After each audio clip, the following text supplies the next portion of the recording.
Cargo 1: asesinato en primer grado de Christine Melton. El acusado es condenado a muerte. Han pasado más de 4 años desde que el famoso asesino de TikTok fue detenido por el asesinato de 2 mujeres. Ahora, el juez le ha condenado a muerte en contra de los deseos de sus fans femeninas, y ahora espera en el corredor de la muerte de Florida. Echemos un vistazo a la vida de Wade Wilson en la prisión estatal de Florida en Rayford, donde espera su ejecución. Cadena perpetua. El 27 de agosto de 1924, el juez del circuito de Lee, Nicholas Thompson, condenó a muerte a Wade Wilson, infamemente conocido como el asesino de Deadpool, por los asesinatos de Melton y Ruiz. La sala del tribunal estaba tensa cuando el juez Thompson utilizó los mismos términos, atroz y cruel, para describir las acciones de Wilson, haciéndose eco de los sentimientos de los fiscales, los ayudantes del fiscal Sarah Miller y Andreas Gardiner. Se ordena por el juez que el acusado Wade Stephen Wilson sea condenado como sigue: cargo 1: asesinato en primer grado de Christine Melton. El acusado es por la presente condenado a muerte. Cargo 2: robo de un vehículo de motor. El acusado es condenado a 5 años de prisión en el Departamento Correccional de Florida. La recomendación del jurado para la sentencia de muerte de Wilson llegó con votos de 10 a 2 y 9 a 3 para cada víctima. Esto fue significativo porque, antes del 1 de abril de 23, las recomendaciones de muerte requerían un voto unánime. Sin embargo, un cambio legislativo lo modificó a solo 8 votos contra 4, lo que hizo que Wilson pudiera optar a la pena capital con el voto de la mayoría. Apenas 2 días después de recibir su condena a muerte, Wilson fue declarado culpable y condenado por un cargo de intento de tráfico de anfetamina o metanfetamina de entre 28 y 200 gramos, un delito grave de segundo grado, y un cargo de conspiración para traficar con anfetamina o metanfetamina, un delito grave de primer grado. Se declaró inocente de estos cargos y fue condenado a 12 años de prisión, junto con multas superiores a $50,000 al Departamento de Cumplimiento de la Ley de Florida. Estas acciones judiciales aceleraron el traslado de Wilson al corredor de la muerte, donde esperará su ejecución en la prisión estatal de Florida en Rayford. La Fiscalía del Estado confirmó que estas sentencias se cumplirían simultáneamente con las 2 condenas a muerte que recibió por los asesinatos de Melton y Ruiz. Las actividades delictivas de Wilson no se detuvieron en el asesinato. También estuvo implicado en el tráfico de estupefacientes mientras estaba en la cárcel. El 20 de abril de 2020, una unidad K9 identificó narcóticos cerca de la cárcel del condado de Lee, lo que llevó al descubrimiento de metanfetamina vinculada a Wilson. Incluso sobrevivió a una sobredosis bajo custodia, lo que dio lugar a una investigación que reveló una conspiración para traficar con drogas ilegales. Wade Wilson es el primer asesino convicto de Florida que obtiene la pena de muerte tras el polémico cambio de ley del gobernador Ron DeSantis en abril de 2023. En abril de 2023, el gobernador Ron DeSantis firmó una nueva ley que cambió el panorama de la pena capital en Florida. Esta ley redujo el requisito para que un jurado recomiende la pena de muerte de una decisión unánime a una mayoría de 8 a 4. El cambio fue recibido con una mezcla de indignación y apoyo, lo que refleja las opiniones profundamente divididas sobre la pena de muerte en Estados Unidos. El caso de Wilson saltó a la palestra pocas semanas después de la promulgación de esta ley. Wilson fue condenado por un asesinato especialmente espantoso que dejó a la comunidad conmocionada. La víctima, una joven llamada Emily, fue encontrada brutalmente asesinada en su apartamento. La escena del crimen fue descrita como horrible, con claros signos de una lucha violenta. Las pruebas contra Wilson eran abrumadoras. Muestras de ADN, huellas dactilares e incluso una confesión apuntaban directamente a él. El juicio fue rápido, y la decisión del jurado se vio acelerada por la nueva ley. Con el requisito anterior, habría sido necesaria la decisión unánime del jurado para imponer la pena de muerte. Sin embargo, con la nueva regla de mayoría de 8 a 4, el jurado llegó rápidamente a una decisión. 8 jurados votaron a favor de la pena de muerte, mientras que 4 se pronunciaron en contra. Era la primera vez en la historia de Florida que se dictaba una sentencia de muerte en virtud de la nueva ley. La reacción a la sentencia de Wilson fue inmediata e intensa. Las protestas estallaron fuera del tribunal, con personas de ambos lados del debate haciendo oír su voz. Los contrarios a la pena de muerte argumentaron que la nueva ley aumentaba el riesgo de ejecuciones erróneas. Señalaron que el requisito de unanimidad del jurado era una salvaguarda fundamental para garantizar que solo los casos más atroces dieran lugar a la pena de muerte. Al rebajar el umbral, argumentaban, el Estado facilitaba la ejecución de personas potencialmente inocentes. Por otro lado, los partidarios de la ley, incluido el gobernador DeSantis, argumentaron que agilizaba el proceso judicial y acercaba más rápidamente el final a las familias de las víctimas. Creían que el requisito anterior de un jurado unánime a menudo conducía a apelaciones largas y costosas, retrasando la justicia durante años. En el caso de Wilson, argumentaron, las pruebas eran tan contundentes que la pena de muerte era el único castigo apropiado. Tras su condena, Wade Wilson pasa ahora sus días en el corredor de la muerte de Florida. Echemos un vistazo a su vida en el corredor de la muerte. Wilson ha estado recluido en la cárcel del condado de Lee, en Fort Myers, desde su detención. El tiempo que Wilson pasó en la cárcel del condado de Lee fue de todo menos normal. El 30 de septiembre de 2020, Wilson y su compañero de celda, Joseph Katz, intentaron una audaz fuga.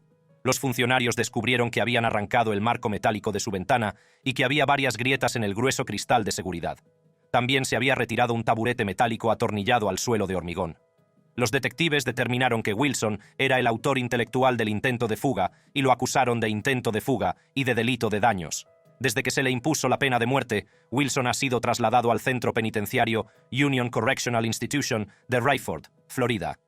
Este centro alberga a 274 hombres condenados a muerte y tiene capacidad para 1.486 reclusos.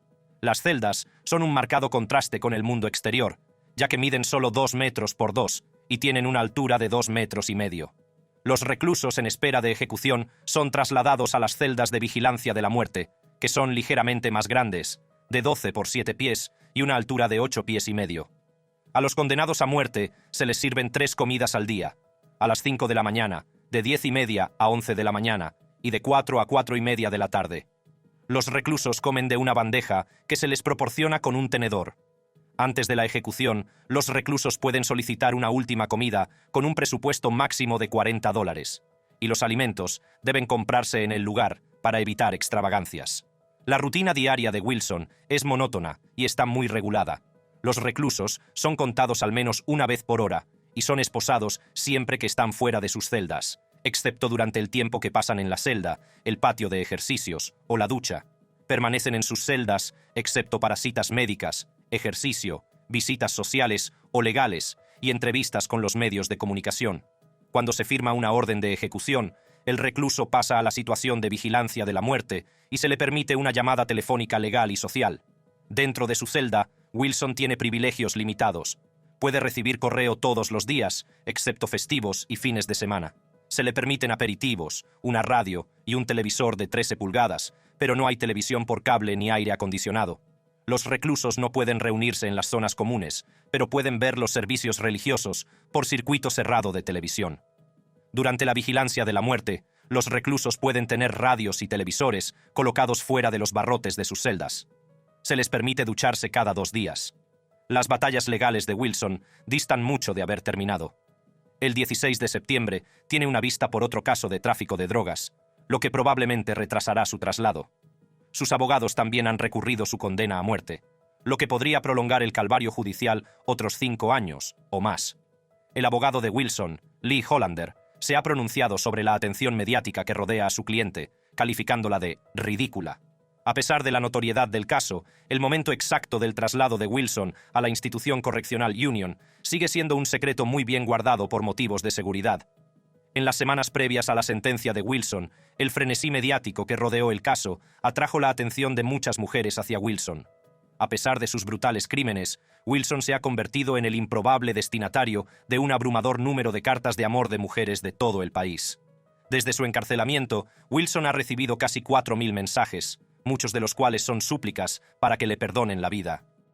Las cartas, que han inundado el despacho del juez de distrito del condado de Lee, Nicholas R. Thompson, están llenas de súplicas de mujeres que ruegan que se perdone la vida a Wilson. Una mujer de Visalia, California, escribió al juez, prometiendo su devoción eterna a Wilson. Decía, como alguien que se preocupa incondicionalmente por Wade, he reflexionado profundamente sobre la gravedad de la situación y el impacto de su decisión. Otra mujer, madre de 2 hijos, afirmó que Wilson es una persona diferente cuando toma medicación. Escribió, si miras más allá de sus tatuajes a la estructura de su cara desde que está en prisión y medicado, está más sano. Su cara está más rellena en comparación con su foto de fichaje, en la que su rostro está demacrado, pálido y parece poco saludable. Esto nos lleva a la siguiente pregunta. ¿Por qué las mujeres de todo el mundo están obsesionadas con el asesino convicto Wade Wilson? Profundicemos en los factores psicológicos y sociales que contribuyen a la obsesión mundial por el asesino convicto Wade Wilson. Este fenómeno no es solo una curiosidad pasajera. Tiene sus raíces en comportamientos humanos complejos y en influencias sociales que resultan fascinantes e inquietantes a la vez. En primer lugar, debemos entender el concepto de hibristofilia. Se trata de una condición en la que los individuos se sienten sexualmente atraídos por personas que han cometido crímenes escandalosos. A menudo se conoce como el síndrome de Bonnie y Clyde. La hibristofilia no es un fenómeno nuevo, pero el caso de Wade Wilson lo ha puesto de relieve como nunca antes. Mujeres de todo el mundo experimentan esta afección, lo que ha provocado un seguimiento masivo de Wilson. Uno de los principales factores psicológicos en juego es el atractivo del peligro. Para algunas mujeres, la idea de estar cerca de alguien tan peligroso como Wade Wilson es emocionante. Proporciona un subidón de adrenalina difícil de reproducir en la vida cotidiana. Este comportamiento de búsqueda de emociones es similar a la razón por la que algunas personas practican deportes extremos o actividades de riesgo. El peligro se convierte en una fuente de atracción. Otro aspecto psicológico es el atractivo del chico malo. Wade Wilson, con sus rasgos cincelados y sus penetrantes ojos azules, encaja en el estereotipo del chico malo que muchas mujeres encuentran irresistible. Esta atracción suele tener su origen en el deseo de rebelarse contra las normas sociales o de experimentar algo prohibido. El personaje del chico malo está idealizado en la cultura popular, lo que lo hace aún más atractivo para quienes se sienten atraídas por él. La imagen de Wade Wilson en los medios de comunicación también desempeña un papel importante en esta obsesión. Durante su juicio, Wilson fue representado a menudo como tranquilo, sereno e incluso encantador. Esta imagen ha llevado a algunas mujeres a creer que no es tan peligroso como parece. Lo ven como un incomprendido que merece una segunda oportunidad. La cultura del crimen real nunca ha sido tan popular, y la historia de Wade Wilson encaja perfectamente en esta narrativa. Programas, podcasts y documentales sobre crímenes reales cautivan al público de todo el mundo.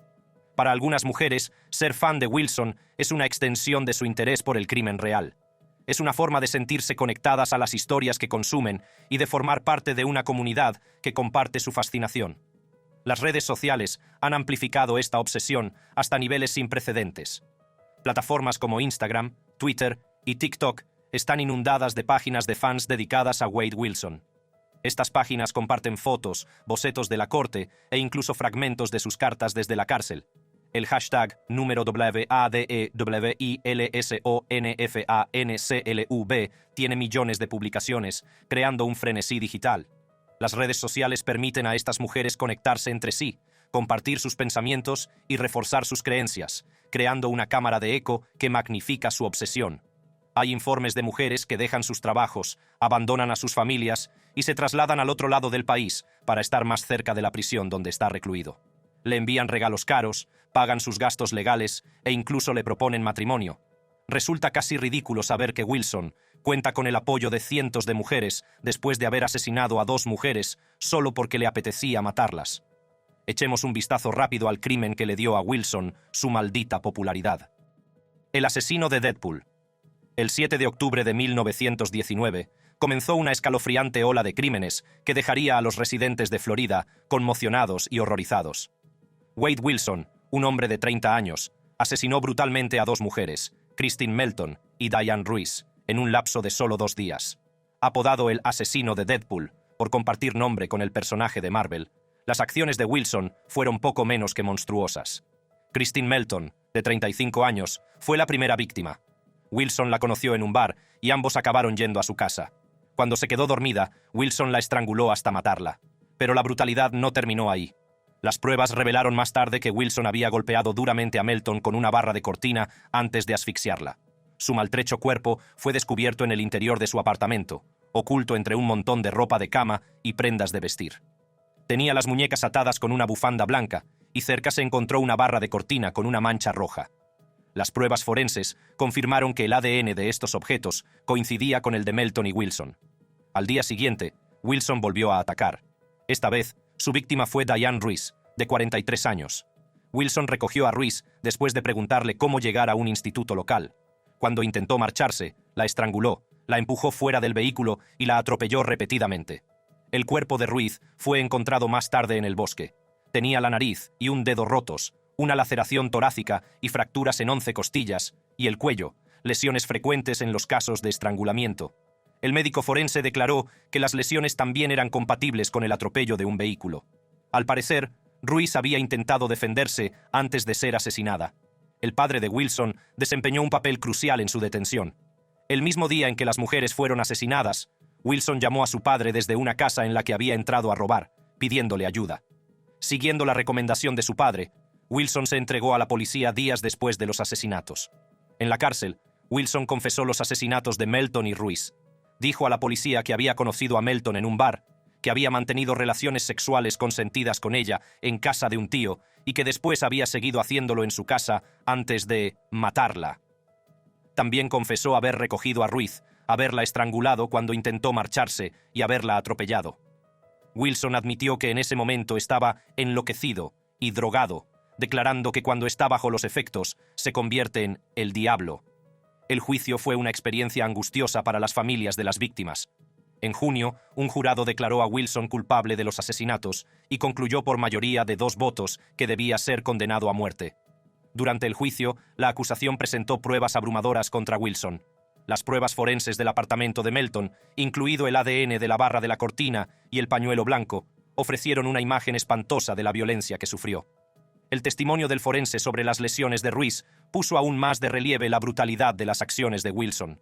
El hecho de que la sangre, el teléfono móvil y la etiqueta con el nombre del uniforme de trabajo de Ruiz se encontraran en el coche de Melton vinculó los 2 asesinatos y proporcionó una clara cronología de los hechos. Durante el juicio, el padre de Wade Wilson, Steven Testaseca, subió al estrado para testificar contra su propio hijo en un juicio por doble asesinato. Steven Testaseca, que solo tenía 14 o 15 años cuando supo que iba a ser padre, relató la angustiosa noche en que su hijo le llamó para confesarle. Wilson había sido adoptado por Candy y Steve Wilson, que estaban relacionados con los padres de su madre a través de la iglesia. A pesar de la adopción, Wilson se puso en contacto con su padre biológico a los 18 años, a menudo pidiéndole dinero. La noche de los asesinatos, Wilson supuestamente llamó a Testaseca varias veces, admitiendo haber matado a las 2 mujeres. ¿Se puso Wade Wilson en contacto con usted por teléfono ese día? Sí, señora. ¿Y qué fue lo que le dijo cuando llamó? La primera vez que dijo que necesitaba ayuda, había hecho algo de lo que no podía retractarse. Describió cómo Wilson conoció a una chica en un bar, más tarde identificada como Melton, fue a su casa y la asfixió mientras dormía. Solo dijo que conoció a una chica en un bar. Volvieron a su casa, pasaron un rato juntos, y ella se durmió. ¿Qué dijo que pasó después de que ella se durmiera? Dijo que se puso encima de ella y la asfixió. Luego se quedó un rato en la casa, la enrolló e intentó meterla en el maletero, pero no pudo levantarla debido al rigor mortis. Wilson la dejó allí y se llevó su coche. En cuanto a la muerte de Diane Ruiz, Wilson dijo a su padre que la vio caminando por la calle, le preguntó por una dirección y ella se subió al coche con él. Los fiscales no están seguros de si Ruiz entró voluntariamente o fue obligada a hacerlo. Wilson confesó haberla alcanzado y estrangulado mientras conducía. Dijo que la sacó del coche y se dio cuenta de que aún respiraba. ¿Y qué dijo que hizo cuando se dio cuenta de que ella aún respiraba? Dijo que volvió al coche y la atropelló hasta que parecía un espagueti. Testaseca describió el tono de Wilson durante la llamada como excitado, casi orgulloso. Sentí que quería que yo sintiera lo que él sentía al respecto, dijo. Cuando Miller le preguntó si Wilson estaba orgulloso, Testaseca confirmó, sí. Admitió que tuvo conflictos a la hora de entregar a su hijo a las fuerzas del orden, mientras Wilson pedía un Uber para salir de la ciudad. Lo habría vuelto a hacer, dijo Testaseca, con la voz entrecortada. Testaseca pidió la dirección de Wilson con el pretexto de enviar un Uber, pero en su lugar envió a los US Marshals. No quería que cometiera una estupidez y lo mataran. Le dije que levantara la mano y saliera, declaró. El descubrimiento del cadáver de Diane Ruiz añadió otra capa de horror al caso. Justin DeRosso, sargento K9 del Departamento de Policía de Cape Coral, testificó que, mientras patrullaba, vio buitres rodeando un solar sin urbanizar con árboles. Los buitres suelen rodear cadáveres, cuerpos muertos, animales muertos, lo que sea, explicó DeRosso. El cuerpo de Ruiz fue encontrado en el bosque y la zona fue asegurada para su investigación. La técnica forense Jacqueline Fordham observó huellas de neumáticos en la hierba, aunque no fue posible obtener impresiones reales debido a la altura de la hierba. El doctor Thomas Coyne, médico forense jefe adjunto del condado de Lee en el año 29, colaboró en las autopsias de Ruiz y Melton. Testificó que el cuerpo de Ruiz mostraba indicios de actividad animal o carroñera, con partes de las orejas y la nariz arrancadas, probablemente por pájaros. También presentaba importantes lesiones internas, como hematomas en el antebrazo y la mano izquierdos, fractura del cuarto dedo, fractura del hueso ioides, fractura parcial de la tiroides y numerosas fracturas costales. El fiscal Andreas Gardiner preguntó si la conducción de un automóvil sobre un cadáver podía causar tales lesiones. Ciertamente, confirmó Coyne. Explicó que se tarda entre 10 y 15 segundos en desmayar a una persona sujetándola por el cuello y que en 30 segundos es posible que la persona no recupere el conocimiento. Coyne afirmó que Ruiz no habría sobrevivido a las lesiones cervicales. El doctor Mark Rubino, neurólogo, prestó un testimonio escalofriante durante una declaración ante Zoom. Reveló que recientes escáneres cerebrales de Wilson indican un traumatismo cerebral significativo. Estos escáneres muestran un deterioro de la memoria a corto plazo y problemas cognitivos y emocionales, todo ello en el contexto de una enfermedad psiquiátrica. Las conclusiones de Rubino se basan en una serie de pruebas realizadas a Wilson a pesar de las dificultades que planteaban sus ataduras. El turbulento pasado de Wilson está lleno de incidentes que podrían haber contribuido a su estado mental actual, le contó al doctor. Rubino 2 accidentes de coche que sufrió mientras crecía en Tallahassee. En uno de ellos, iba de pasajero cuando el conductor chocó contra un roble y Wilson se golpeó la cabeza contra el parabrisas. En otro incidente, él y sus amigos chocaron contra un árbol en la playa y todos quedaron inconscientes. El miedo de Wilson a ser detenido debido a su libertad condicional le llevó a huir del lugar antes de buscar una evaluación médica. Pero eso no es todo. Wilson también afirmó haber sufrido 2 conmociones cerebrales por jugar al fútbol americano y al béisbol en el instituto. Contó que le habían asaltado 3 veces y que cada vez había quedado inconsciente. Aunque Rubino no pudo obtener historiales médicos que respaldaran estas afirmaciones, cree que es probable que las historias de Wilson sean ciertas, basándose en los resultados del escáner cerebral. Rubino subrayó que es neurólogo, no psicólogo, pero llegó a la conclusión de que las lesiones craneales de Wilson, combinadas con una enfermedad psiquiátrica, explican su comportamiento impulsivo y sus emociones desbordadas. El equipo de defensa de Wilson, dirigido por los abogados Kevin Shirley y Lee Hollander, utilizó estos resultados como un último esfuerzo para salvar su vida. Esperan que las pruebas de la enfermedad mental de Wilson influyan en la decisión del juez Nicholas Thompson durante la vista Spencer. Este procedimiento legal permite a la defensa y a la acusación presentar pruebas adicionales que podrían influir en la decisión del juez sobre la sentencia. Sin embargo, el experto de refutación del Estado, el psicólogo forense, Dr. Michael Herkoff, argumentó que no había pruebas suficientes para apoyar un diagnóstico de un trastorno psicótico. En su lugar, Herkoff sugirió que el extenso historial de abuso de drogas de Wilson era una explicación más plausible de sus delirios y su comportamiento delictivo recurrente. Al final, la enfermedad mental de Wilson no bastó para salvarle de la pena de muerte. Crónicas de la cárcel. Ahora que Wade Wilson está en el corredor de la muerte, existe la posibilidad de que continúe con sus travesuras carcelarias e incluso que intente fugarse de nuevo de la cárcel. Veamos más en profundidad cómo intentó fugarse de la cárcel. El plan se puso en marcha el 30 de septiembre de 2020. Según documentos judiciales, otro recluso avisó a un guardia de una nota que Wilson había enviado a Loren Curtis Sawyer, otro preso.